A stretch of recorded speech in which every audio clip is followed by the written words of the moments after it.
Okay. Can you see my, like, is it the right way? Yes, your shirt's the right way, but Okay. my shirt's the right way too. Yeah, yours is, Even though it like covers my just straight across my boobs. our shirts are the right way. Like, nobody's reading it backwards, I right? think so. I'm pretty sure. Okay. I think we're Here ready. we Are are. you We're ready? ready. We're rolling. We're rolling. Let's do this. Welcome to Not Your Man Sport Podcast. The podcast where two long distance besties spill the tea on fantasy football, game day drama, and everything in between. So, my name's Andrea. And I am Ashley. So, Ashley, tell us where you're from, who's your team, what's a little bit about you? Okay, I am from Denver, Colorado. My team is the Carolina Panthers, and I know that is very conflicting. I am not from Carolina. I actually am born and raised Denver native. We will get more into that, I'm sure, as We this have journey goes. questions. I already am like, let's tell people why you made this association in the first place. Okay, we'll just get it off of our chest now. Right. Basically, when I was a kid, I really liked the colors, and it just that's how it went. I have no connection whatsoever to any of the Carolinas, but I liked the colors and I went with it. And it kind of worked out for me for a couple years until obviously it has not recently. So, You got some really good songs though. I mean, like Future Big Rings, like who doesn't remember that locker room dance where everyone's we got a really big team. It's like big, something with big rings. I got a really big team and we got some really big rings. Honestly, great year. Terrible outcome, but yeah, so Carolina Panthers are my squad. Go Panthers, keep pounding. Andrea, where are you from and who is your team? All right, well, God, so I'm from Western New York. Currently live in the Carolinas. Weird because like I have no association to the Carolinas. I'm like, well, you kind of do now. But I lived in like Denver and Chicago, and now back in the Carolinas, went to school here, family's here, but originally from Western New York, where, drum roll, our friends, the Buffalo Bills, play. Part of the Bills Mafia, baby. Hell yeah. Did we win? Yes, we did, except when we don't. And you guys Full also credit, got a chunk except of when we bad don't, hairs. which is I think generational trauma that my family just throws into us. Is like, here's this generational trauma of being a fan from Buffalo, just any Bills sports, just any fan, any sports team from Buffalo, you automatically have trauma. I was born into the Bills Super Bowl era, and it just all and that's where we're at. And we're always looking back, being like, can we get back to the Super Bowl? So does the So term wide right bother you? I'm emotionally scarred by that because for every year, the day of the Super Bowl, whenever they play all those little clips of like, here are all those past Super Bowls, my dad used to sit there in front of the TV watching those ones from the early 90s, and that wide right of like 12 inches or so kept getting smaller. I'm like, you're watching the same TV. The TV's actually getting larger because it's growing into the 90s and the 2000s, and the yardage keeps getting smaller. I'm like, so generational trauma. And I just hear it so much. Weirdly enough, I feel like they always want to name like sports bars that are Buffalo bars wide right. And I'm like, are you guys actually fans? Because that's actually a traumatizing term for us. That's actually kind of rude. Nobody should Very do. rude. I'm pretty sure there was a bar in Buffalo when I went, not Buffalo, a bar in Denver whenever we were there last to try to go watch the game. And we were trying to find like a Buffalo Association bar, like something like that came up. And I'm like, we can't go there. Well, I'll check it out for you and I'll report back. Please do. But anyways, so what got you into fantasy sports or sports in? So, okay, so sports in general, eldest daughter, father really into sports, obviously mentioned very big Buffalo family, and by very big Buffalo family, biggest parties ever for those types of like big Super Bowl events. So because I was the oldest, I automatically got we watch football on Sundays. We watch college football on Saturdays. And I became the girl that watched all the sports. I used to be very into hockey too, weirdly, before I got into basketball. But I got into fantasy because my husband, very big fantasy football player. He is our leader and commissioner. Shout out, shout out, our Shout out commissioner. Fantasy Dad. Shout out fantasy dad. He keeps us in line. He keeps our league in line. He got really into it, and especially early on when we were dating, I'm like, "Ooh, what are you doing? That's I don't know about this." And then I got really hooked, Yeah. and I've beaten him a couple times, so that's always a win. Oh yeah, It's obviously. very competitive in this household. So, Ashley, how did you get into fantasy?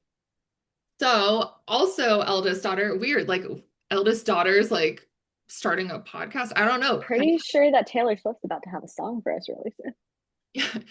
Can we sample it for For the everything in our life. Just like I was like, I hope it gives us the emotional burden just yeah, all released into one soundtrack. honestly All right, back to you. Sorry. I'm like over here, it's like we're automatically interrupting with Taylor Swift content. all good. So I, eldest daughter as well, always played sports. Literally every sport. I like my first AOL screen name was Sport Girl. So like this is how deep sports runs into me. Not a Also specific sport, just sport girl. Sport Girl because I played all of The them. sport girl. I played basketball, I played volleyball, I played hockey, I played soccer, I played softball, like you name it and I played Love. it. So sports. And then, just like you, we would always watch like growing up on Sundays, we would watch the Bears and the Packers because my dad is from Chicago. We'd watch the Broncos again living in Denver. Um, and I loved football and I wanted to join a fantasy league and a job that I previously had like years and years ago, they wouldn't let me into the league because I'm a girl. So I co-owned a team with another guy. Don't And you love it when they make you co-owners? yeah, like you have something to prove. But I was like, okay, whatever, I'll show them. And so then eventually they let me in, and the rest is history. My husband also plays fantasy football, but we won't talk about his track record of winning against anyone because it's not great. He would probably like be very upset that I just said that. So keep that all between us. But yeah, so that's how we ended up here on a sports podcast. Um, so saying that, let's do something fun. What is like the one hill you will die on for Ah, football? I think mine, because I just earlier previously mentioned, hey, I'm a Bills fan. I will forever believe that every game against the Bills and the Chiefs in the playoffs has been rigged. Because you cannot tell me that there aren't rule changes, refs are fired, people are losing their jobs over here, people are fined, and yet come on. Like we're not with like they're like, oh yeah, it's fine. Like we're gonna change the rules of overtime. And then it's like, oh yeah, that's not a catch. And then every single analyst the next day is like, that was a catch. I'm like, so someone's getting paid. So Mhm. basically the Chiefs cannot win without paying someone. Yes. See the Eagles win. Yes. Well, I mean, we love the Eagles, so we love Jalen Hurts. And yeah, I don't mind the Eagles. I love Jason Kelsey, super entertaining. Yeah. But for some reason, like, come on, like the Chiefs did not play great. It was a good game, but come on. You're literally firing people because of play. That Yeah. is my hill. What about you? Well, mine is also along the lines of rigging and being in the Denver area, this one hits extra hard. Also, my husband is a Broncos fan, but I believe that Super Bowl 50, the Broncos versus the Panthers, was rigged for the Broncos to win so Peyton Manning could retire on top. And I will die on that hill through and through. Period. You cannot tell me otherwise. Like that was rigged. And I do not want to hear anyone else like the amount of, oh, the Panthers will be there next year is that I heard. And then the Panthers clearly have not been anywhere since then. I'm pretty sure the Bills took the Panthers' entire team after that season. They did. So basically, all of the Panthers have either gone to the Bills or the Commanders. And here we are. We were never the same. And some It, players, Cam Newton, were also never the same. yeah, I think that like gave him trauma after that game. But Yeah. does it make you feel better knowing that the Broncos haven't been the same since that? Yes and no. So the very next year, we got into a wild card round. The Broncos hadn't been until were they even in a wild card last year? I think they maybe were, no, were No, they maybe were in wild card, but they have not made it actually like into the playoffs since then. do I need to look this up? Yeah, I think we need to fact check it. Okay, backtrack. It says you bet. This isn't Ryan Rucco. Oh, you know what? I'm a dumbass. Ashley, want to know how dumb I am? What?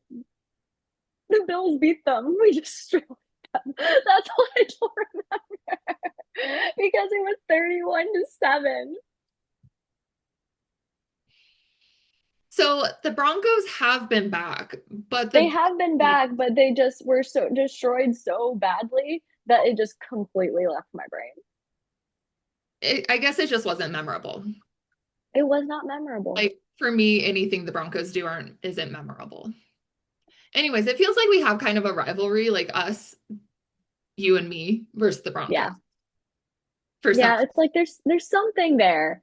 But I Yeah. have a lot more fish to fry. And I'm sure you're just like Broncos, that is my dead set. I'm over here like dead set of Chiefs. And then I will forever have the Patriots. And then OG rival was the Dolphins. That goes way back to like parents' day and age when the Dan Marino days. Yeah. It's a name you don't hear much. No, not anymore. So, so these are the hills that we would die on. But people are probably wondering, like, how did we, like, you're in Carolina, I'm in Denver. You kind of mentioned it that you lived here for a brief period of time. So how did we end up like doing this thing, like getting together in a fantasy world, and then, which sounds crazy. That sounds weird. We're cutting that. Getting in this fantasy world. It sounds like it could be a whole another thing. Um, so I can start this. So we were both worked in advertising when we were just little young ones, the bottom of the bottom of the totem pole in an advertising company. So what best thing do you do when you make nothing, have not just a lot of grunt work to do? You talk.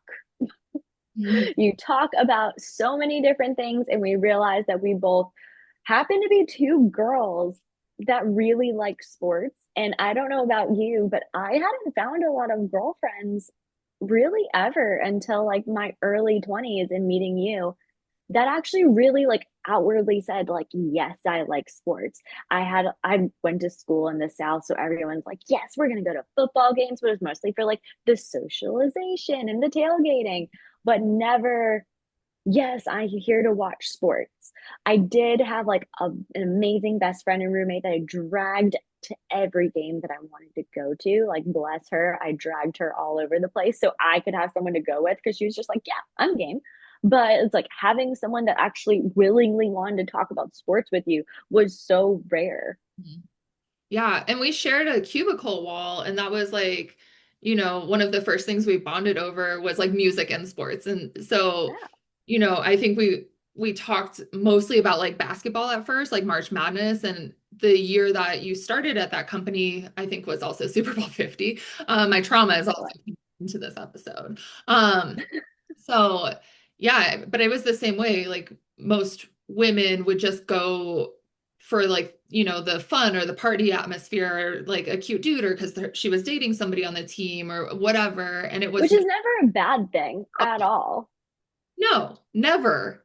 But it was like, I got so tired of hearing people being like, oh, you just like that team because they're cute, or you just like that team because of their colors. Like, okay, like, yeah, Or the mascot yeah. or something like, oh, God forbid, I actually have an opinion or I did research on something. Like, is that allowed?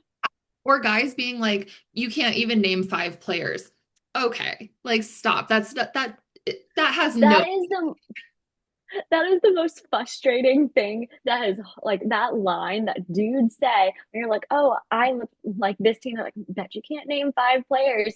The reason why I got a defense jersey because years ago I was like, I'm gonna get someone from the defense. Matt Milano, hey, also happens to be the cutest person on the Bills team. So Hmm. I know two birds, one stone. It's fine. I'm married. It's fine. I was like, all right, get someone from the defense because everyone else, especially all the newbie Bills fans, which great to have you. Welcome, circle the wagons. We're happy to have you. You're gonna have a Josh Allen jersey, or you have a Stephon Diggs jersey. I was like in my mindset, I was like, I need to have a jersey that's random that people are gonna be like, oh, you actually know what you're talking about, which unfortunately, like, why do you have to say that? Like, I have to get a defense jersey because Yeah. people won't think you're a fan? What? Yeah. These are things that it's like, it doesn't make sense. Like, you should have whoever's jersey you want. Like, Yeah. whatever. So yeah, that's how we came together in a sports world. And since basically we met, you and I have been in so many leagues together. So like starting in like the Denver League, I think that was literally our league's name is the Denver League. And My husband is really good at naming things. really creative. Her husband is our current fantasy commissioner, like we were saying, so we call him the fantasy daddy, just to kind of make him a little bit uncomfy. But yeah, so now our current league is we are, what is this, our fourth year? Or, yeah, I think Year. so. So the league's been going on for like a decade. And it was my husband's league with his friends.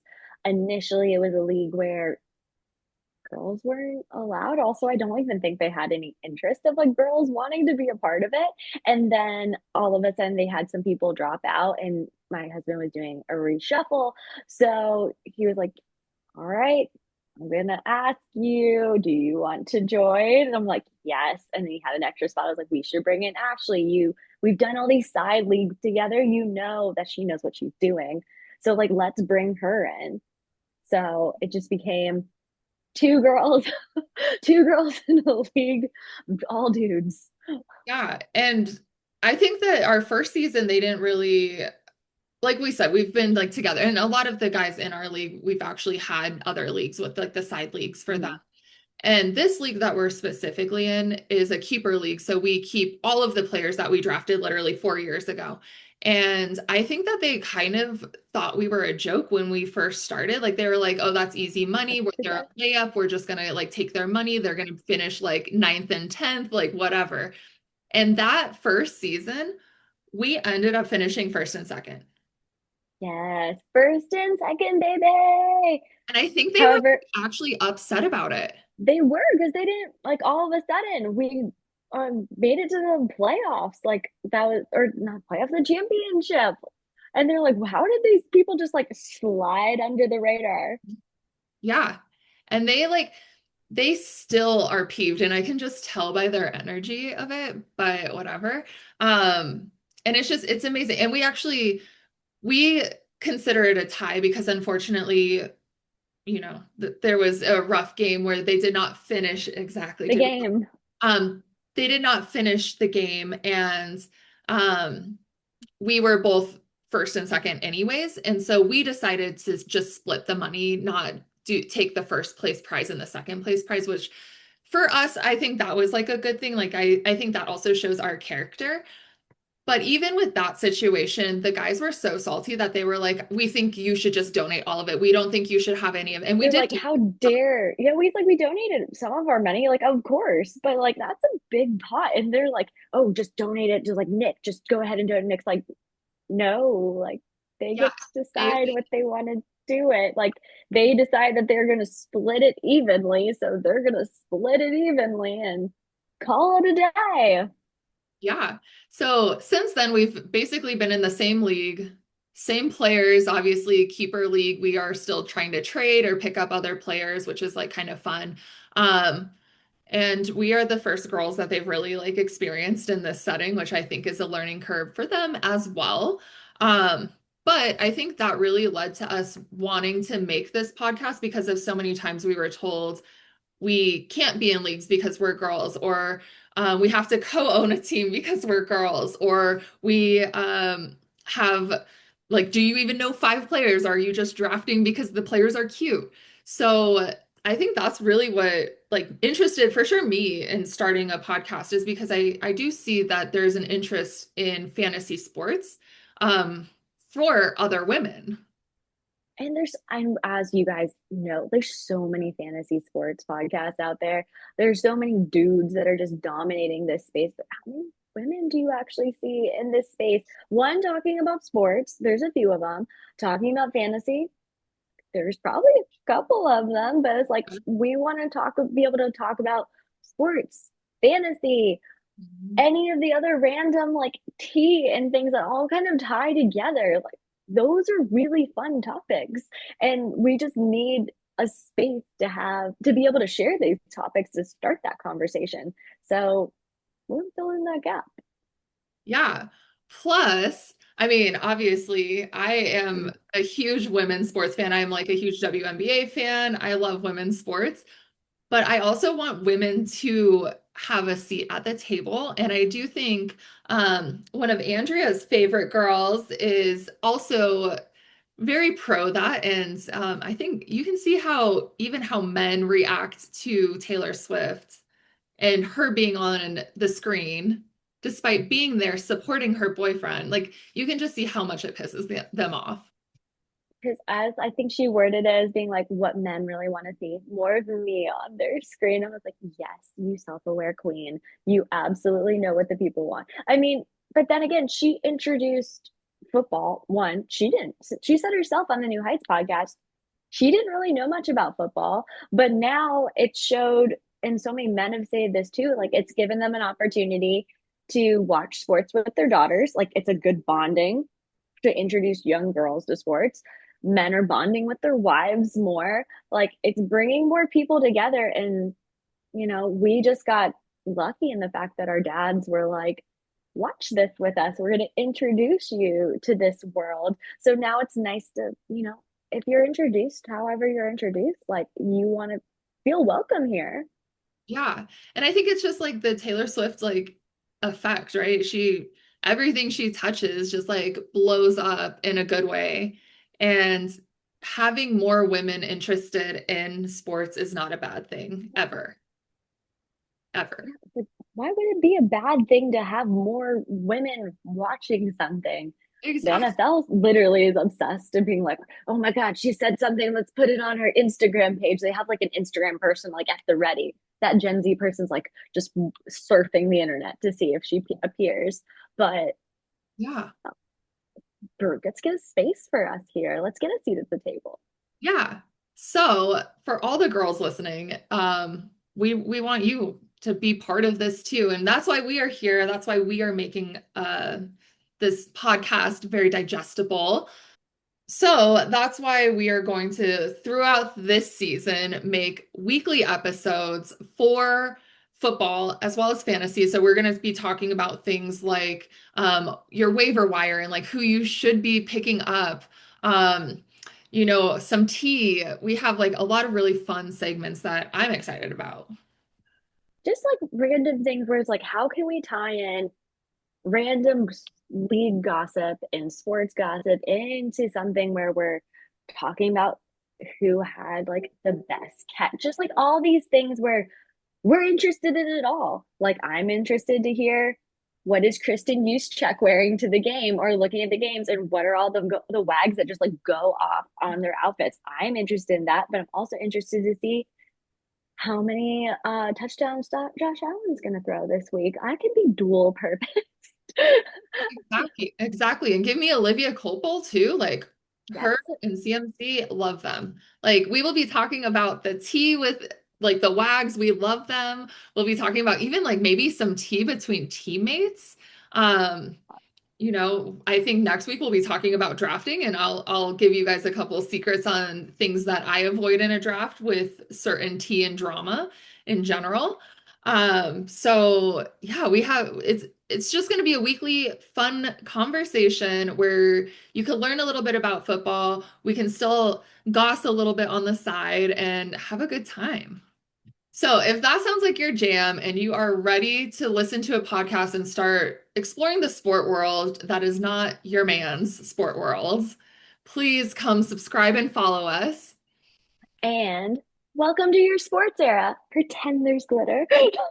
Glitter. Pretend there's glitter. Just blow glitter at the camera. And we will see you next week. Thanks, Bye. guys. Bye.